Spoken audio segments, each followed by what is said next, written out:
jornal. E não é qualquer jornal, o jornal O Povo. A nossa dialogadora de hoje é a personificação do jornal O Povo. Mas hoje, ela que já passou pelas redações do jornal O Povo, está dirigindo, enfim, uma coordenação de publicação, uma editora da Fundação Demócrito Rocha, que lança livro de poesia, de romance, livros paradidáticos, livros didáticos. Enfim, ela é uma jornalista, ela tem pós-graduação em literatura brasileira pela Universidade Federal do Ceará e junta esses dois universos, o universo da reportagem, enfim, da história e da ficção. É uma leitora e uma escritora. Eu me refiro a ela que me trouxe, inclusive, a edição facsimile do jornal O Povo, seus 80 anos. Olha, eu me refiro a minha amiga Regina Ribeiro. Regina, prazer tê-la aqui, hein? Obrigada, Ricardo. Muito obrigada. Regina Ribeiro.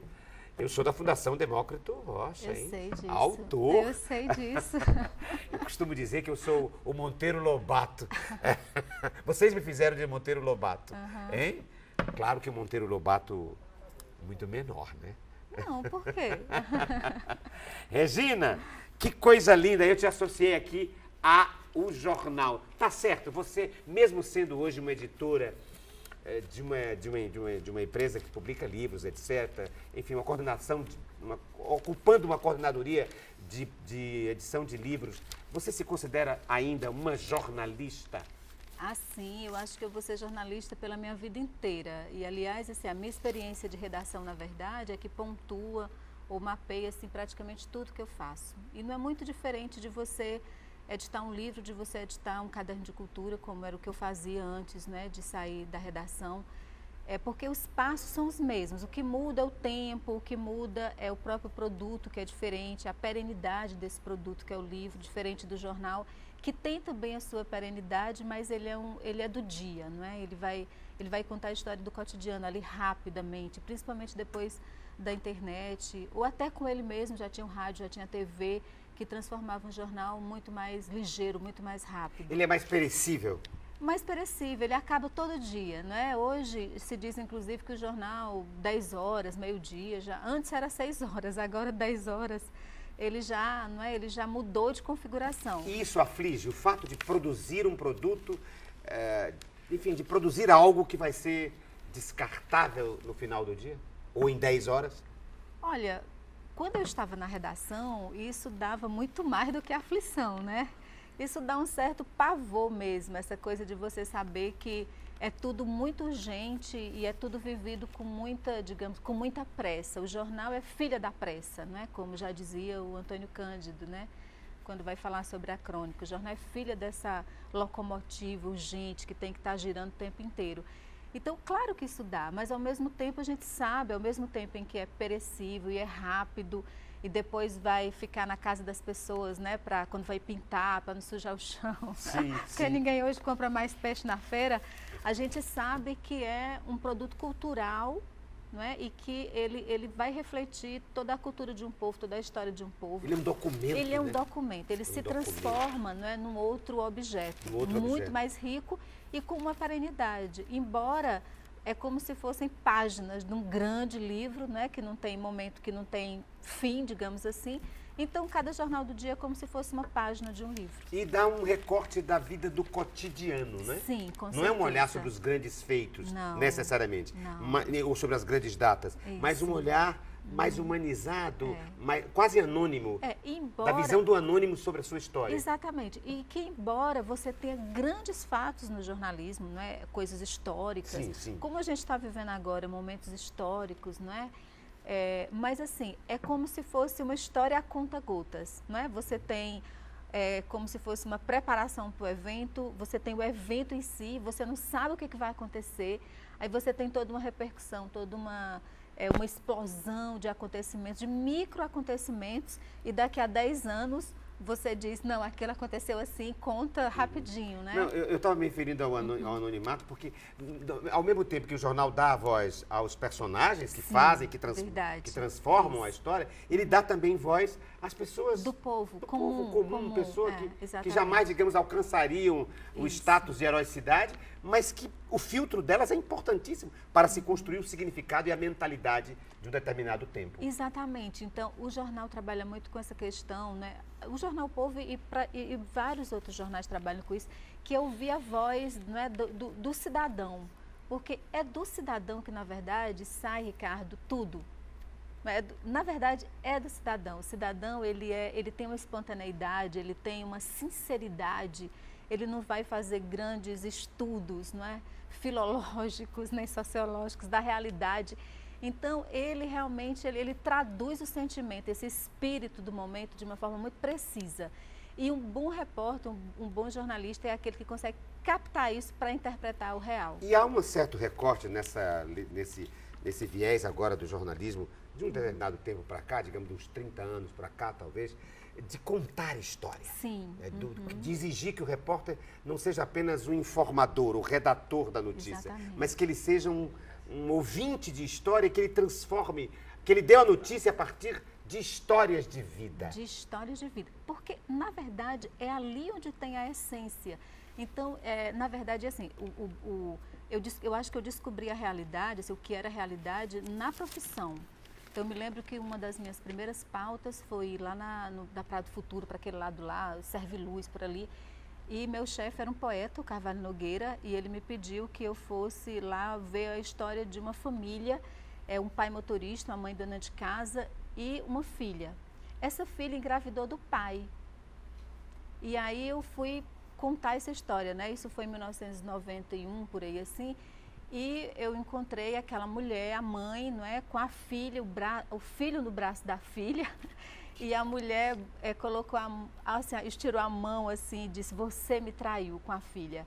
Eu acho que foi naquele dia que eu descobri que a realidade não era a minha vida, entendeu? Assim, não era uma família com marido e mulher, filhinhos pequenos, entendeu? Almoço de domingo na casa da mãe, sabe? Assim, você rompeu com o seu mundo, eu acho com a que, circunscrição do seu mundo. Exatamente. Então, naquele dia eu percebi que o real era uma coisa muito... Mas além do próprio umbigo. A vida era um negócio assim gigantesco, entendeu? E isso há uma certa relação com o outro universo seu, que é a ficção. Sim. O contar histórias pelo jornal está linkado aí com o contar histórias pela literatura, que é outro mundo seu. Você tem mestrado em literatura e é uma devoradora de livros de ficção e produz hoje ficção, não é? Eu não sei se eu produzo ficção. Eu no escrevo sentido de ser artigos, editora. sim, no sentido de ser editora, sim, não ser escritora, mas promover, editora. Né, de alguma forma ler. Propiciar quê? Exatamente. E de ler esse texto e de conversar com o autor e trabalhar com ele, essa publicação. Isso é um privilégio muito grande, sabe? Porque é uma leitura. E eu acho que você falou uma coisa que hoje é uma das funções que a minha atividade principal é de ser leitora. Eu acho leitora. Ser leitor é profissão. É verdade, você estou agora diante de uma leitora como profissão. Qual é a sua profissão? Leitora. Sim, porque verdade. você como editora da Isso. Fundação Demócrito Rocha, né, que tem uma editora. Sim, que né, tem uma editora. Você precisa ficar lendo o tempo todo livros todo. que chegam Isso. ao seu gabinete para que você decida como publicar, se vai publicar, se não. Na verdade, eu vou te contar uma coisa. Se eu tivesse dinheiro, eu montava uma editora para mim. E eu só publicaria primeiros textos. Texto de estreia. Os autores estreantes. Exatamente. Por quê? Porque, olha, tem um encanto nessa coisa desse primeiro texto, sabe? E assim, se você vê muitos grandes textos da literatura que hoje são clássicos, eles foram rejeitadíssimos pelos editores, não é? É verdade. Foram muito rejeitados. E esse texto, ele tem ele tem um encanto próprio, sabe? Ele tem uma força e um encanto muito próprio. E é essa publicação que, inclusive, define se essa pessoa vai ser um escritor ou não vai ser um escritor. Sabe? A primeira? A primeira. É a Como? primeira. Define como? Define, porque, Quais são as na referências? verdade, assim, Os indícios. sai o primeiro livro, entendeu? E essa pessoa, independente do que aconteça com esse primeiro livro, ele vai ter que tomar a decisão. Eu vou continuar escrevendo e publicando. Ou não vou mais, entendeu? Para mim deu. É isso mesmo que eu queria, participei do edital, ganhei, pronto, era só isso. Vou distribuir com a família e deixo para lá. Porque a escrita, você sabe disso, a escrita é uma missão, não é só uma atividade, não é uma atividade qualquer. A escrita é uma missão. E é nesse exercício de fazer o negócio é que você sabe se você realmente tem a escrita como uma missão ou não, ou se é algo passageiro. É verdade, é verdade, é verdade. É missão. Não é não? É missão. E diária. E diária, tem que ter disciplina. E diária, disciplina. A aventura do livro, do leitor ao navegador, é um dos objetos trazidos pela mestre em literatura brasileira e jornalista e editora e nossa dialogadora de hoje, a jornalista Regina Ribeiro. Ela me trouxe esse livro de Roger Cartier e eu quero que ela fale sobre isso e por que ela trouxe, para quê, para pautar, que tema, enfim. Então, o Roger Cartier é um autor que eu leio já faz mais ou menos uns 10 anos, mais ou menos. O primeiro livro que eu li do Roger Cartier era A Ordem do Livro. E ele é um grande pesquisador da história do livro, né, na França, e ele tem inclusive incentivado várias pesquisas sobre o livro, né, na Europa inteiro, e ele é um incentivador da história do livro. E aqui ele faz um resgate do livro, da relação do livro até chegar ao nosso livro informático, nosso livro, o infolivro. Exatamente, que é o livro virtual. O livro virtual. E o Roger Cartier, inclusive, ele desmistifica essa coisa do livro como um objeto físico, né? O livro, na verdade, é um conceito, ele pode estar no livro, no papel, mas ele pode estar no livro virtual. Mas ele tem uma dimensão táctil, não tem? Claro, Uma dimensão tem, táctil, que tem até cheiro, né? Que tem cheiro, que tem guardar, que tem virar, dobrar, marcar, não tem uma relação física. Tem, claro. E se você prestar atenção no título do livro, não é do navegador ao leitor, é do leitor ao navegador. Porque a gente trata a questão, a gente diz, estou navegando na internet. Isso. Então, na verdade, ao navegador. E não o contrário, não é? Roger Chartier. Eu disse no início, acho que disse Cartier. E lembrando do Bresson. Mas é Chartier. Enfim, é Roger Chartier. E a que conclusão ele chega? É de que o livro transcende essa experiência táctil. Exatamente, que transcende. Inclusive, o livro não era assim. Essa forma do livro, não é, em códice, é uma coisa super moderna, não é? Então, ele era papiro, ele era papiro, ele já foi ele era transcrição manuscrito. Então uma vez eu vi um palimpsesto, foi a primeira vez que eu vi. E aí, porque eu sempre ouvia falar de palimpsesto, e aí eu tive a oportunidade de ver um. Então, gente, você já pensou você escrever naquilo várias e várias vezes a mesma história, né, para poder segurar aquilo naquele, né, no material, que era aquela pele de carneiro, né, que fica estirada e tal. E realmente o livro tem uma história muito importante e ele não era assim, ele é assim agora, não é? Porque nós já encontramos o livro nesse formato. Mas ele pode ser de outra forma, porque não é... Eu sei que a gente gosta da coisa, né? Isso é o que nós conhecemos, então se nós gostamos, a gente ama aquilo que a gente conhece bem. No entanto, pode ser de outro jeito. O amor não vai mudar, o amor não vai mudar. O que importa é o teor, né? Até porque, Ricardo, eu não sei se você sabe, mas todas as pesquisas que falam sobre o livro no Brasil apontam o seguinte: quem não é leitor de papel, não é leitor em canto nenhum. Certo? Quem não gosta de ler no papel, não lê no outro canto. Então, o grande mito é essa história de o iPad vai democratizar a leitura. Conversa fiada. Que o livro digital vai democratizar. Não vai. O gosto, o prazer da leitura... Começa no papel.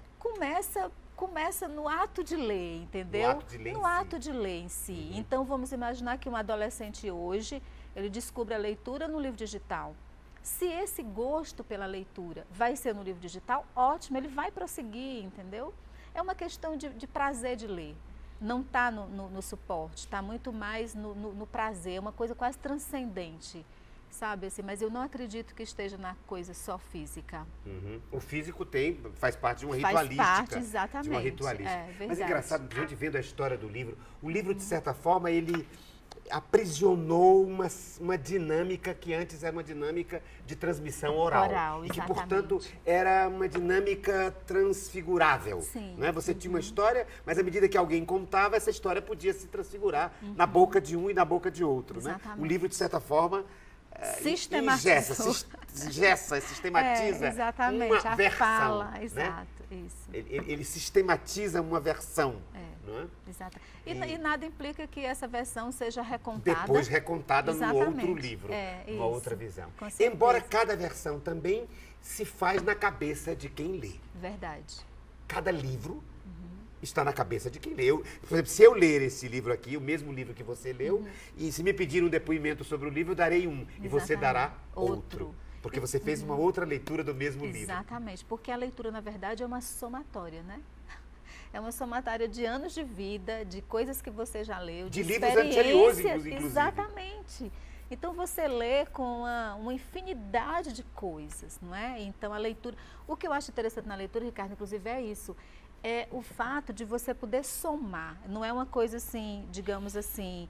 Eu acho que a profissão de jornalista é isso também, porque você vai acumulando coisas, ditando coisas na tua cabeça, entendeu? E que é com essa edição, na verdade, que você lê o mundo, inclusive. Ninguém lê zerado. Não, né? ninguém lê zerado, né? não. A gente não zera a vida, né? Não, de jeito nenhum. A gente não zera a vida, não, né? Não mesmo. Por exemplo, as idades que a gente tem. Você tem 40 anos, mas na verdade ele não tem 40 anos, ele tem todas as idades anteriores a 40 anos. Do seu pai e da sua mãe. Porque inclusive também, idades que não são nem suas. Exato, do seu avô, do seu... porque não é... são cumulativas. Cumulativas, né? Inclusive já existe, em história já existe, inclusive, chamada memória genética, né? Inclusive a gente até traz, né, uma memória da família, né, do espaço onde se vive e tal. A aventura do livro, do leitor ao navegador. E que você poderia caracterizar melhor a que aventura ele se refere? Bom, não só essa aventura do ponto de vista cronológico, da mudança de plataforma física do livro, mas do ponto de vista da experiência com a leitura? A história da leitura, ela é riquíssima. Olha, você sabia que, por exemplo, porque como você disse, a oralidade, na verdade, ela dominou o mundo até você ter o livro, né? O livro, o documento, a escrita. E você veja, durante a leitura, e quando o livro chegou, não tinha para todo mundo. Então, a leitura, ela continuou sendo uma prática social. As pessoas liam em voz alta, inclusive, né? E a leitura silenciosa, por exemplo, foi uma revolução. A leitura silenciosa, né? A questão autoral foi outra revolução, porque antes não havia autor. O autor, depois que entregava o texto para o editor, acabou-se, não tinha mais nada, né? A relação dele com o livro era uma coisa muito, digamos, não existia praticamente mais, né? Então, o próprio estabelecimento do direito do autor é uma outra coisa que foi revolucionária no mundo do livro, certo? Então, você teve na Europa, por exemplo, a Inquisição, que fez com que a leitura... Aqui, inclusive, a imagem que se refere a se transformasse quase num ato de resistência, não é? Então, você tem muitas etapas da leitura como uma prática social. A leitura é uma prática social. Você tem aqui a leitura, os livros sendo queimados. Exatamente. Você se referiu à Inquisição. Isso, a Inquisição. Os livros sendo queimados aqui. E você tinha os livros que tinham que ter o selo do rei, né, para serem publicados. O controle, a censura do rei. O controle, exatamente. Então, você tem isso. No Brasil, a história do livro é uma história que ainda não está sendo contada da forma como deveria, mas livro no Brasil só chegou com Dom João VI, né? Sim. Com a Biblioteca Real, sim, né? Sim. Ficou perdida. 1808, exatamente. com a chegada da família real. Isso. E aí você tinha, antes disso, você sabe que isso era permitido transitar pelo Brasil, o que era, não é? O que tinha o selo mesmo do rei, o que era permitido, que vinha de Portugal, e o que vinha de Portugal era as coisinhas para ler na igreja, né? Então, e você tem... Que ato revolucionário. Exatamente. Né? Que ato revolucionário bonito a de Dom João VI.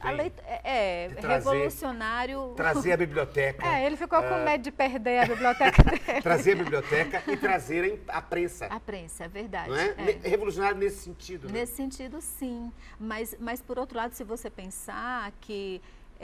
nós só tivemos essa... A gente deve dar graças a Deus a Napoleão, né? Porque, na verdade, foi Napoleão que expulsou... É revolucionário porque ele poderia ter vindo para cá e não ter trazido nada disso. Mas, por outro lado... No entanto, trouxe uma biblioteca. Ele trouxe, exatamente. Mas, olha, veja que os outros países de língua espanhola, os países de língua espanhola são países muito mais leitores do que os de língua portuguesa, não é? Nós somos muito mais da oralidade mesmo. E aí, claro que o processo de colonização nosso também teve uma influência grande sobre isso, né? Se você pensar que a circulação do livro, de jornais no Brasil, foi uma coisa que só chegou com a vinda do Império, né? Para cá, para a colônia. E só se democratizou no Segundo Império. Exatamente. No Segundo Império, quando Então, você imagina, né? Até meados do século... Se hoje nós ainda temos analfabetos, você imagina isso no começo do século, no século XIX, início do século XX. Começa no Primeiro Império, com Dom Pedro I, com uma certa liberdade de imprensa, né? E depois a maior liberdade no Segundo Império, com Dom Pedro II. Exatamente. Né? Com essa ideia do... E hoje, engraçado, você vê naquela época a imprensa chamada panfletária, né? E depois essa imprensa, esse novo jornalismo, que busca a imparcialidade das empresas, etc. E, no entanto, hoje a gente está vivendo, eu imagino, a gente está vivendo um outro momento de panfletismo, porque você tem a imprensa ninja, você tem a possibilidade nas redes sociais de fazer o seu próprio jornal, de dar a sua versão sobre as notícias. Virou panfleto no bom sentido de novo. Virou. E aí talvez por isso mesmo é que seja tão importante você ter informação de qualidade, porque hoje o que nós, pelo menos, eu não estou mais na redação, então a minha preocupação hoje é em ler alguma coisa que tenha qualidade, Ricardo, porque assim, a quantidade de coisas que são publicadas a todo momento e que chegam,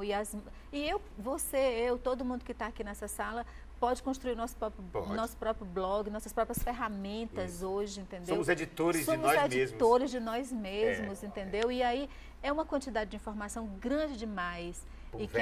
Pulverizada demais e que a gente não dá conta, essa que é a grande verdade. A gente não consegue dar conta. É preciso ter uns certos mecanismos para separar o joio do trigo. É verdade. Olha, a nossa dialogadora de hoje é de ouro mesmo, eu disse de ouro.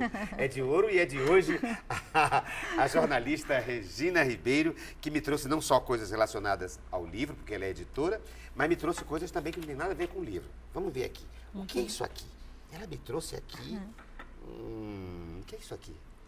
Então, deixa eu te contar. Não sei nem o que é. Eu vou te contar. Olha só, Ricardo, eu tenho um canto na minha estante do quarto que é só de coisas, não é, que os amigos viajam e trazem para mim. Coisinhas assim que não tem valor econômico nenhum, mas o valor afetivo é muito maior. Então, deixa eu te contar. Isso foi uma amiga que me trouxe da China. E isso é um chá. É um chá? É um chá, por isso, por favor, não fica cheirando o chá toda hora. Por quê? Então, deixa eu te falar. Pode ter algum efeito, não? Não, então, você coloca... Vem cá, deixa eu te mostrar. Diga. Isso é aqui dentro tem uma flor, isso é uma flor, na verdade. Uma flor? E aí você esquenta uma xícara de água e aí você coloca a flor dentro da água quente, ela se abre. E aí você toma o chá. Isso aqui é uma flor. É uma flor. Na água quente, essa flor se abre. Exatamente. E por que você trouxe? A propósito de... eu fiquei pensando, bom, se ele tomar chá durante o programa, eu nunca vi você tomando chá, então... a gente só tomou água, só tomamos água. Mas eu achei muito interessante, porque esses são... Ela me falou assim, tomando com uma ocasião muito especial. Eu digo, então tá bom, eu vou guardar aqui. E ele tem algum sentido? Não tem. Eu até brinquei, porque a Glória Maria disse que ela ela toma chá de ninho de passarinho, né, para permanecer jovem. Eu até perguntei para minha amiga, sim, mas esse chá tem algum efeito de longevidade, elixir da juventude? Não, mas não tem, Ricardo. Realmente é um chá simples, é um chá chinês. Um chá? Chinês. É um chá chinês. Só chá. É um chá chinês, só chá. Só que como ela me deu a dica de leva para uma ocasião especial. Eu digo, então tá bom. Não, ela disse, toma numa ocasião especial. Eu disse, tá bom, então eu vou levar para o Ricardo, quem sabe lá ele uma ocasião especial. É uma ocasião especial. E especial por que você acha? Bom, porque eu tenho muita dificuldade com câmera, com foto, com essas coisas todas. Então, você está sempre se reportando, como repórter, como jornalista, como editora, ao trabalho do outro, é isso? Isso, aí assim, é quando é você, né? Quando você é a personagem. Então, realmente é uma dificuldade. Por isso que eu trouxe o chá, de repente eu me acalmava um pouco. Mas olha, Regina Ribeiro, você como articulista, porque você hoje é articulista quinzenal, sim, não é? Sim, Ou não, é semanal? toda semana. É toda eu semana. Escrevo. No jornal O Povo, você de certa forma está se expondo também, não? Mas ou expondo a sua opinião, expondo, sim, às vezes até coisas da sua vida pessoal. Sim. Eu me lembro de artigos seus sobre o seu filho, por exemplo. Sim, é verdade. Você pega experiências do cotidiano seu e transforma em reflexão. Sim, é verdade. Você não se sente ali um pouco de evasão de privacidade? Inclusive, eu tenho, uma vez uma pessoa me encontrou no shopping e perguntou: o seu marido não fica chateado quando você cita ele? Cita ele nos artigos. E eu falei... E o filho também. O filho também, eu disse, olha, eu nem pergunto para eles. Na verdade, eu escrevo a partir de temas, entendeu? E muitas vezes é muito mais fácil você partir de uma experiência própria para você falar de algum tema do que você ir para a questão mais, entendeu? Você se linka ao tema, isso, né? Fica assim quase tem um aspecto testemunhal. Pronto. E a partir daí uma reflexão. Isso. E assim, e o retorno dos leitores é uma coisa impressionante, porque os artigos mais pessoais, assim, eu recebo muito retorno de pessoas que falam coisa, olha, é tão interessante, você conseguiu traduzir o meu sentimento, sim, entendeu? Porque você sai talvez de um patamar de especialista, de expert de um assunto e passa a tratar aquilo como algo que humanamente também te toca, no qual você também está inserido, não é? Isso. O caso do seu filho, uma experiência que você teve com o seu marido, né? E a partir dali você faz uma reflexão. Acho que isso é uma boa estratégia de articulista. Porque quando eu estava na redação, então os assuntos eram coisas mais assim do dia a dia mesmo, era das notícias e tal. Quando eu saí, eu fiquei um pouco mais livre, entendeu? Para falar de outras coisas, assim, na verdade, fazer algumas experiências para ver como é que o texto se comporta também, não é? Seria aí uma mistura de crônica e artigo. Uma mistura mesmo. De crônica com artigo, que é quase uma crônica... Exato, mas não deixa de ser artigo, porque a única coisa que eu sei escrever mesmo é jornalismo. O artigo fica mais a reflexão e a crônica fica mais o aspecto... O pessoal às vezes, ou de percepção sabe, da cidade, da coisa. Isso, é mais ou menos isso. E você tem o seu trabalho de dissertação de mestrado sobre a Raquel de Queiroz, é exatamente, se não me engano, sobre isso, não é? Sobre a discussão entre o que é crônica e o que é conto. Exatamente. E o que é artigo em Raquel de Queiroz. Sabe, uma coisa que me incomodou muito quando eu estava estudando a Raquel, era de que assim, ela não tem um livro de contos. Os livros dela são todos crônica. E a Raquel, ela é uma exímia contista, não é? Então, a gente lembra, por exemplo, de alguns contos da Raquel, o Tangerine, por exemplo, né, que se transformou em filme, né? E aí eu fui pesquisar outros, inclusive, outros contos da Raquel, e fui estudar essa estrutura, sabe, assim, de como é que ela organizava esse texto. E assim, eu descobri coisas maravilhosas, assim, de como ela transformava, às vezes, uma ida dela, né, de barco para o Rio, né, para a cidade, para ir ao teatro, ao cinema, como ela conseguia pegar o vendedor, como ela conseguia pegar o cara do bilhete, a fila do barco, e como ela tratava isso de uma forma incrível, sabe? E transformava em ficção, que você pode ler hoje como ficção, inclusive. Vamos continuar falando sobre ficção, agora saindo do conto e da crônica para aquele que encarna a poesia, o nosso Manuel de Barros, porque é um dos livros de Manuel de Barros, o Memórias Inventadas à Segunda Infância, que a nossa dialogadora nos trouxe para pautar o nosso diálogo de hoje com ela, a jornalista e editora Regina Ribeiro, no próximo segmento do nosso diálogo.